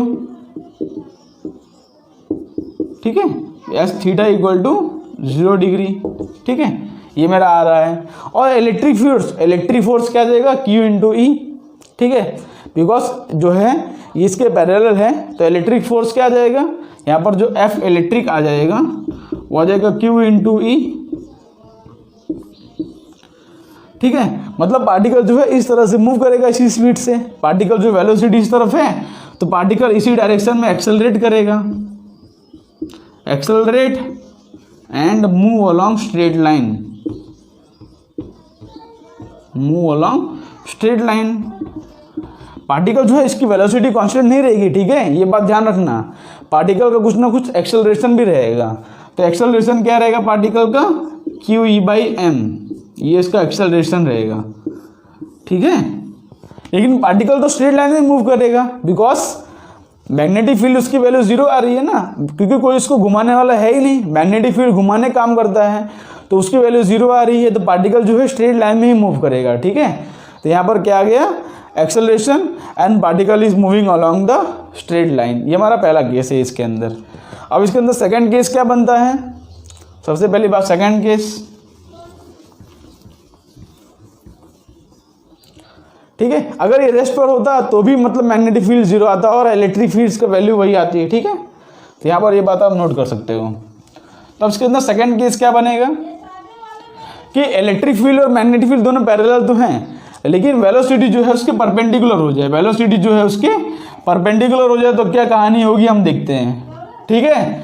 मतलब जो है वेलोसिटी जो है इस तरह से हो जाए, ये मेरी वेलोसिटी वेक्टर है और ये दोनों मेरे इलेक्ट्रिक फील्ड और मैग्नेटिक फील्ड वेक्टर हैं, इन दोनों के परपेंडिकुलर है हमारा, इन दोनों के परपेंडिकुलर है, ठीक है। Velocity is perpendicular to magnetic field and velocity is perpendicular to electric field, लेकिन इन दोनों आपस में पैरेलल है, ठीक है। इलेक्ट्रिक और मैग्नेटिक फील्ड आपस में पैरेलल में है। तो इस तरह का केस है। तो इस तरह के केस में क्या होगा? सबसे पहली बात तो यहाँ पर बिकॉज वेलोसिटी जो है मैग्नेटिक फील्ड के परपेंडिकुलर है, तो यहाँ पर मैग्नेटिक फील्ड भी लगेगा और इलेक्ट्रिक फील्ड भी लगेगा, ठीक है। मैग्नेटिक फील्ड भी लगेगा और इलेक्ट्रिक फील्ड भी लगेगा। किस तरह से लगेगा? देखो हम V से लेके B तक जाएंगे, अगर V से लेके B तक जा रहा हूँ, देखो ये रहा V वेक्टर और ये रहा B, तो V से लेके B तक जा रहा हूँ, तो फोर्स जो मेरा लग रहा है इनसाइड लग रहा है। तो मान लेते हैं कि ये मेरा x एक्सिस है, ये मेरा y एक्सिस है, तो फोर्स जो है कुछ इस डायरेक्शन में लग रहा है। तो पार्टिकल जो है because of magnetic field particle जो है सर्कुलर मोशन करेगा, है कि नहीं? Because of magnetic field particle क्या करेगा? सर्कुलर मोशन करेगा इस तरह से, ओके। तो यहाँ पर क्या होगा? देखो सर्कुलर मोशन पार्टिकल ने किया और इलेक्ट्रिक फील्ड है, because of electric field particle जो है स्ट्रेट लाइन में मूव करेगा, एक्सेलरेटेड मोशन मतलब पार्टिकल के पास एक्सेलरेशन है, मतलब वेलोसिटी कांस्टेंट नहीं रहेगी, ठीक है, इस तरह से। तो मैग्नेटिक फील्ड की वजह से पार्टिकल इस तरह से गोल गोल घूमेगा और इलेक्ट्रिक फील्ड की वजह से पार्टिकल जो है आगे मूव करेगा, ठीक है। मतलब पार्टिकल का नेट जो मोशन आएगा वो कुछ इस तरह से आएगा, हेलिकल मोशन। मतलब पार्टिकल का नेट मोशन क्या होगा? पार्टिकल का जो नेट मोशन होगा वो हेलिकल होगा। किस तरह से हेलिकल होगा? बिकॉज मैग्नेटिक फील्ड इसको गोल गोल घुमा रहा है और इलेक्ट्रिक फील्ड इसको आगे ले जा रहा है, ठीक है, इस तरह से। तो यहाँ पर देखो पार्टिकल का नेट मोशन होगा हेलिकल। और सबसे पहली बात यहाँ पर पार्टिकल का जो पिच रहेगा वो कांस्टेंट रहेगा कि नहीं, ये मेरा क्वेश्चन है। पार्टिकल का पिच कांस्टेंट रहेगा कि नहीं, ये मेरा क्वेश्चन है। पिच मतलब उसके हर एक टाइम पीरियड के बीच, मतलब जो P1 है P2 है वो कांस्टेंट रहेगा कि नहीं, यहाँ पर वो कांस्टेंट नहीं रहेगा, बिकॉज पार्टिकल को जो इस डायरेक्शन में जो वेलोसिटी है ना वो कांस्टेंट है ही नहीं।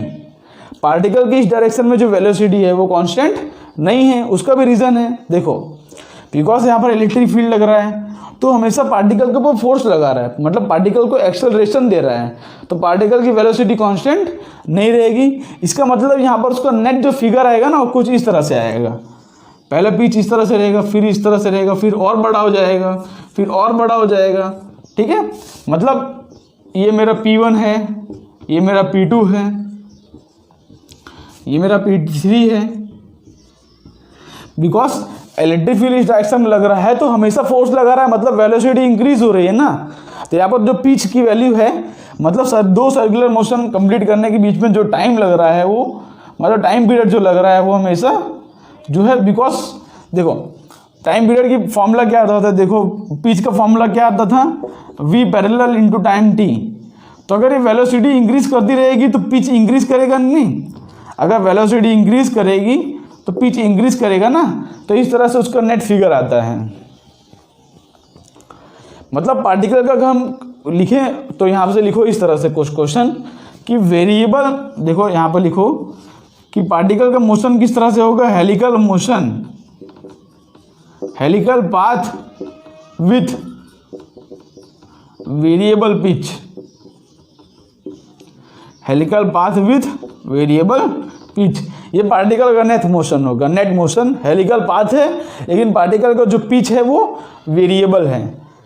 ठीक है, अब पार्टिकल का अच्छा वेलोसिटी निकालना हो तो, बिकॉज उस टाइम तो हमको वेलोसिटी पता था v cos थीटा, लेकिन यहाँ पर पार्टिकल की अगर वेलोसिटी निकालना हो तो क्या होगा, तो ये पार्टिकल का वेलोसिटी देखो किस तरह से होगा।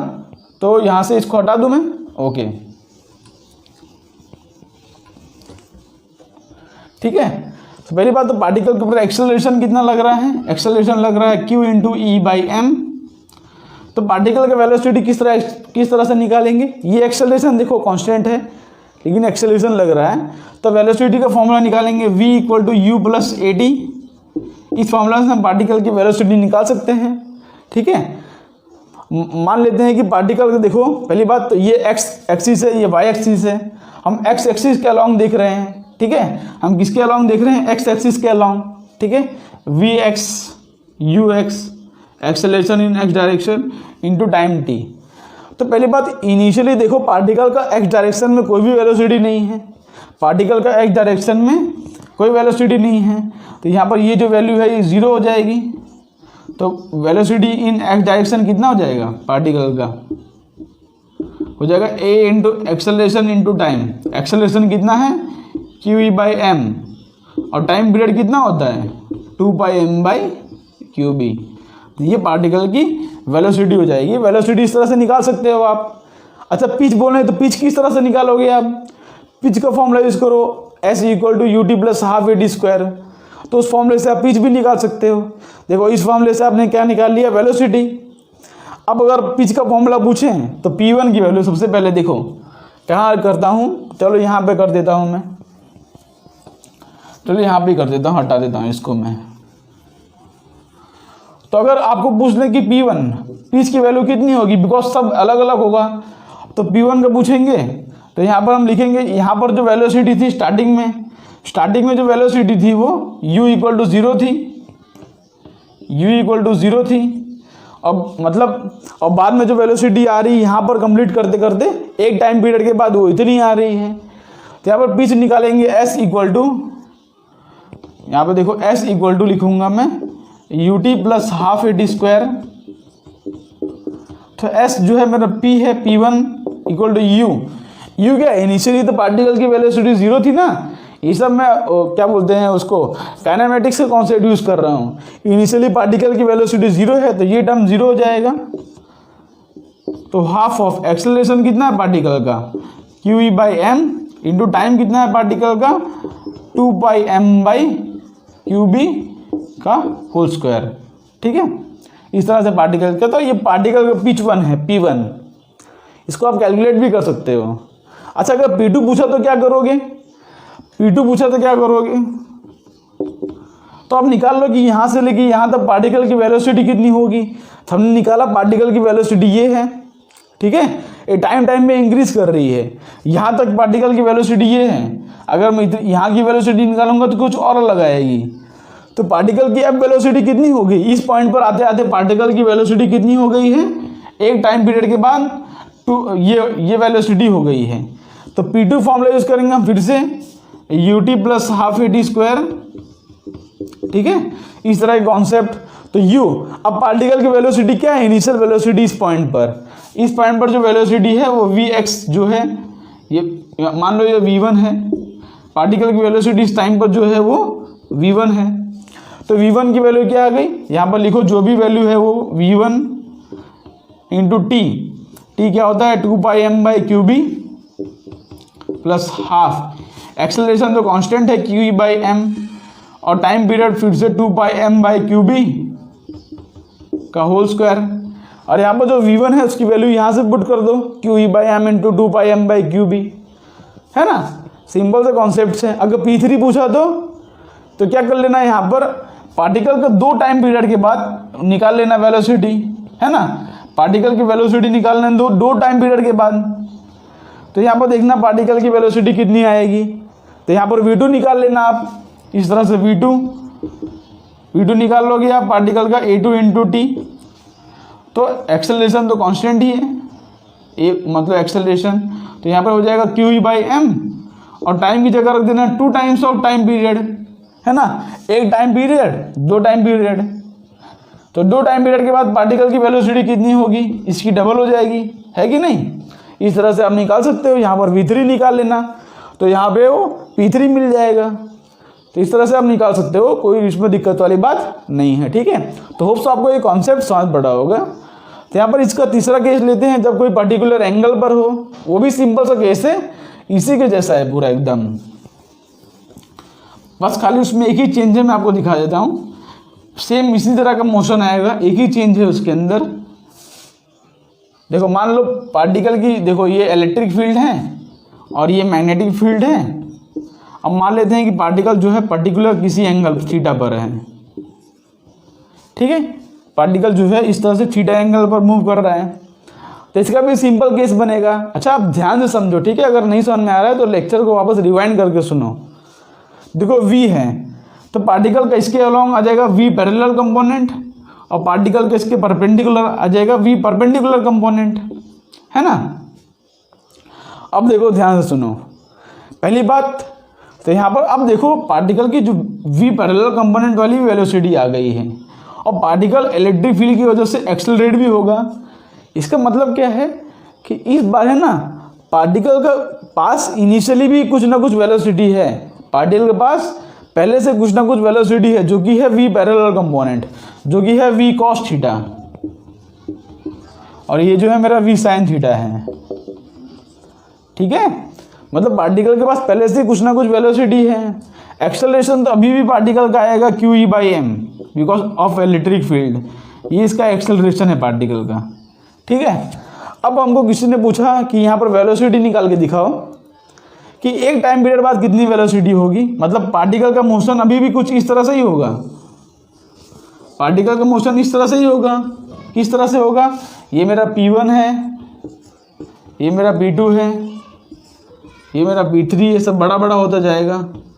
यहाँ पर P1 is greater than, sorry, P1 is less than P2 is less than P3, मतलब P3 सबसे बड़ा होगा, P2 उससे बड़ा होगा, P1 उससे, सॉरी, P3 सबसे बड़ा है, P2 से छोटा है, P1 उससे छोटा है, ओके। मोशन तो इस तरफ से होने वाला है।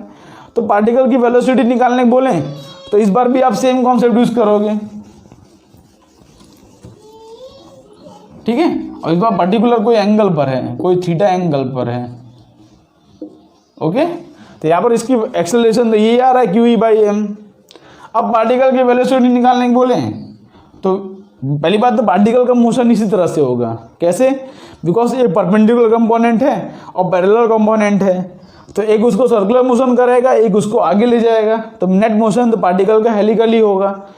अब पार्टिकल की वेलोसिटी निकालने को बोलें तो v सपोज x डायरेक्शन में v1 equal to ux into time t plus u, sorry ये फॉर्मूला क्यों यूज करो, v equal to ux plus acceleration into time t।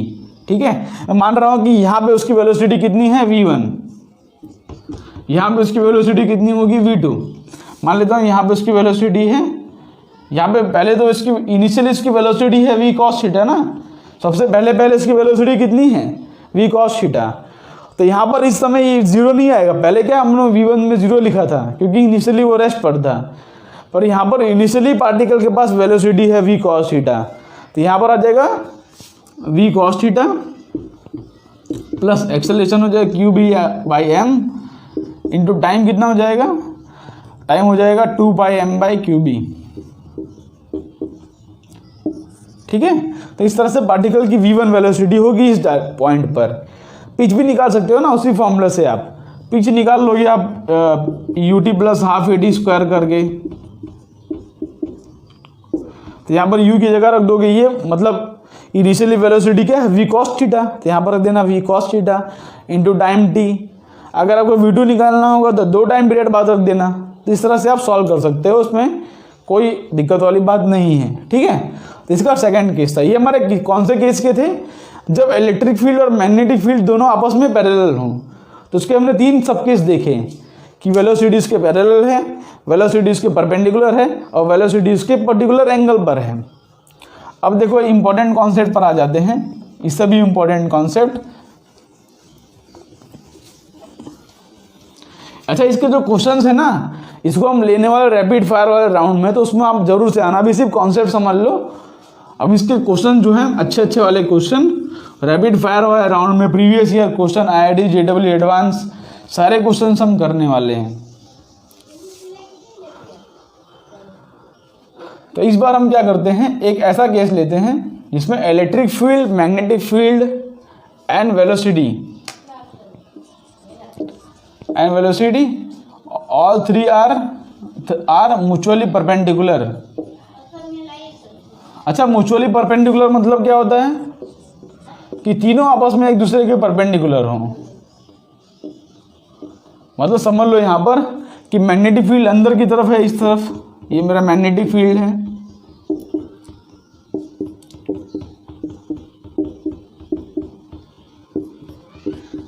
ठीक है। मान लेते हैं मेरा मैग्नेटिक फील्ड है, ठीक है, ये क्या मैग्नेटिक फील्ड, और पार्टिकल की सपोज इलेक्ट्रिक फील्ड जो है इस डायरेक्शन में है, ये पार्टिकल की इलेक्ट्रिक फील्ड है, ठीक है। अब देखो मैग्नेटिक फील्ड है अंदर की तरफ, इलेक्ट्रिक फील्ड इस तरफ नीचे की तरफ है ना।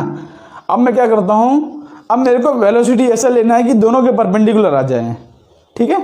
वेलोसिटी मैं कुछ इस तरह से लूँ कि मैग्नेटिक फील्ड के ही परपेंडिकुलर आ जाए और इलेक्ट्रिक फील्ड के ही परपेंडिकुलर आ जाए। तो पार्टिकल की वेलोसिटी मैं लेता हूँ इस तरफ, ये रहा पार्टिकल की वेलोसिटी, जो कि पार्टिकल का चार्ज q है और मास m है, ठीक है। पार्टिकल की वेलोसिटी इस तरफ है। अब देखो यहाँ पर पार्टिकल जो है इस तरफ है, तो यहाँ पर कुछ फिगर इमेजिन करो कि ये x एक्सिस है, y एक्सिस है, और जो अंदर की तरफ है वो z एक्सिस है ना, नेगेटिव z एक्सिस, ये अंदर की तरफ है। जो अंदर की तरफ है यहाँ पर ये जो है माइनस के गैप है, नेगेटिव z एक्सिस है कि नहीं। तो जो इलेक्ट्रिक, ये देखो ये मेरी मैग्नेटिक फील्ड की डायरेक्शन है, ये मेरा पार्टिकल है, और नेगेटिव y एक्सिस में ये मेरी इलेक्ट्रिक फील्ड है, ठीक है। दोनों तो तीनों आपस में म्यूचुअली परपेंडिकुलर हैं। तो यहाँ पर आप देखो मोशन किस तरह से होगा। सबसे पहली बात, नीचे की तरफ लग रही है इलेक्ट्रिक फील्ड और अंदर की तरफ लग रहा है मैग्नेटिक फील्ड, तब पार्टिकल में फोर्स किस तरह से लगेगा। देखो v क्रॉस b कर रहा हूँ, देखो v है और b की तरफ मूव कर रहा हूँ, तो पार्टिकल का फोर्स किस तरफ लग रहा है, ऊपर की तरफ। मतलब पार्टिकल का जो मैग्नेटिक फोर्स है वो ऊपर की तरफ लग रहा है कि नहीं। पार्टिकल का मैग्नेटिक फोर्स किस तरफ लग रहा है, ऊपर की तरफ। अब देखो इलेक्ट्रिक फोर्स की बात करते हैं, इलेक्ट्रिक फील्ड किस तरफ है, नीचे की तरफ। अब जो इलेक्ट्रिक फोर्स होता है हमेशा इलेक्ट्रिक फील्ड के पैरेलल होता है कि नहीं, बिकॉज पार्टिकल का पॉजिटिव चार्ज है तो इलेक्ट्रिक फील्ड के पैरेलल होगा। मतलब इस बार जो इलेक्ट्रिक फील्ड आ रही है वो नीचे की तरफ आ रही है, इलेक्ट्रिक फील्ड है कि नहीं। अभी तक क्या हो रहा था, अभी तक हमारा इलेक्ट्रिक फील्ड जो है उसके पैरेलल वाले कंपोनेंट में सपोर्ट कर रहा था। लेकिन अब एक ऐसा केस हो गया, बिकॉज इलेक्ट्रिक फील्ड और मैग्नेटिक फील्ड परपेंडिकुलर हैं, तो दोनों का जो फोर्स लग रहा है ना वो एक दूसरे को अपोज कर रहा है। देखो ऊपर की तरफ लग रहा है मैग्नेटिक फोर्स और नीचे की तरफ लग रहा है इलेक्ट्रिक फोर्स, तो पार्टिकल किस तरफ जाएगा? ये जो v पार्टिकल है वेलोसिटी वाला किस तरफ जाएगा? तो डेफिनेटली जो भी फोर्स ज़्यादा होगा, जैसे पार्टिकल तो सीधा मूव करना चाहता है लेकिन एक उसको ऊपर की तरफ खींच रहा है और एक उसको नीचे की तरफ खींच रहा है, तो पार्टिकल जाएगा कहाँ? पार्टिकल वहीं जाएगा ना जो भी फोर्स ज़्यादा होगा, है कि नहीं? मतलब मैग्नेटिक फोर्स और इलेक्ट्रिक फोर्स में जो भी ज़्यादा होगा पार्टिकल वहीं चला जाएगा। तो यहाँ पर केस 1 लेता हूँ, when magnetic force is greater than electric force. When magnetic force is greater than electric force, तो पार्टिकल जो है किस तरफ मूव करेगा? पार्टिकल इस तरह से अपवर्ड पैराबोला में मूव करेगा, अपवर्ड पैराबोला।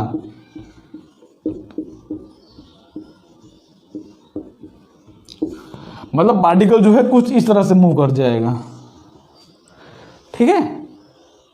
और पार्टिकल का इक्वेशन क्या आएगा? वेलोसिटी पार्टिकल की क्या आएगी? मैग्नेटिक फोर्स का फॉर्मूला क्या है? QEB, और साइन 90 तो 1 हो जाएगा बिकॉज दोनों परपेंडिकुलर है ना, वेलोसिटी और मैग्नेटिक फील्ड दोनों परपेंडिकुलर हैं, तो साइन 91 और इक्वल टू हो जाएगा QE। तो Q से Q कैंसल, अच्छा ये ग्रेटर है तो V should be greater than E/B। मतलब वेलोसिटी का ऐसा कुछ रेशियो जो कि E/B से बड़ा होगा तब पार्टिकल जो है ऊपर की तरफ मूव कर जाएगा, तब मैग्नेटिक फोर्स पार्टिकल का ज़्यादा होगा, ठीक है। तो ये पहला केस था, केस 1। सेकेंड केस लेता हूं मैं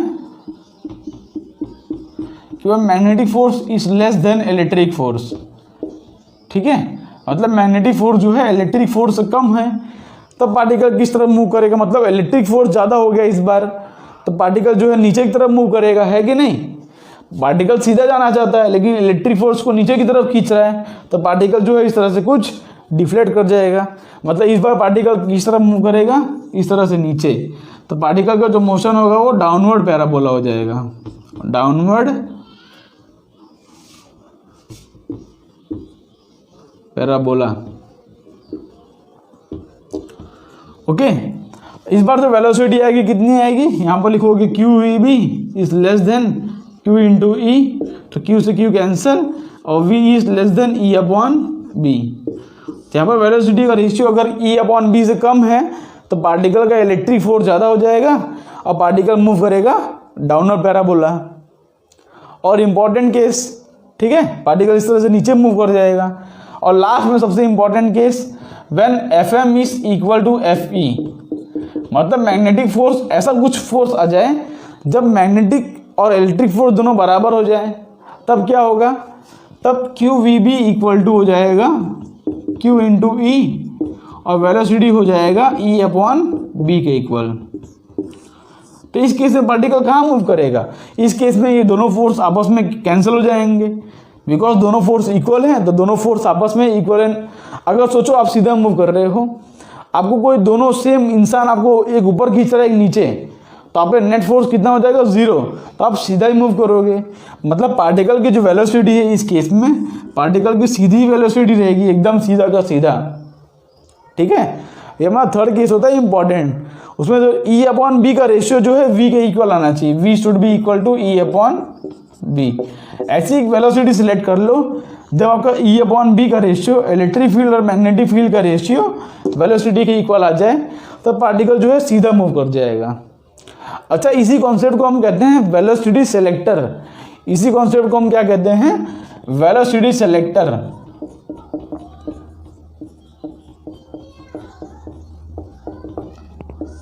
वेलोसिटी सिलेक्टर मतलब समझो, ये लैब में यूज होता है वेलोसिटी सिलेक्टर का कॉन्सेप्ट। समझो जैसे कि हमारे पास बहुत सारे डिफरेंट पार्टिकल्स हैं, अल्फा पार्टिकल है, बीटा पार्टिकल है, इलेक्ट्रॉन प्रोटॉन है, और सब अलग अलग स्पीड से मूव कर रहे हैं, ठीक है।